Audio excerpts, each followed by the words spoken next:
adobong baboy. Nakabili ako sa tindahan ng 1 kilong pork shoulder.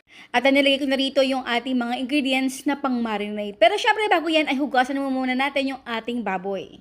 At alam ko hindi ito ordinaryong ingredients. Yun ang makikita nyo na pang-adobo talaga.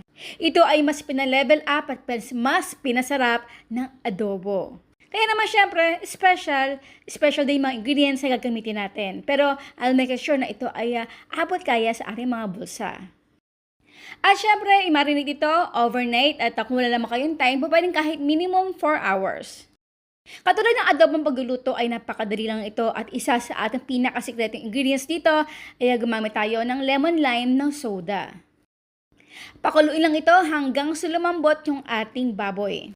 At dito ay pwede tayo gumamit ng kahit anong meat like chicken or beef at kahit ano pa. At ito ang sikreto ng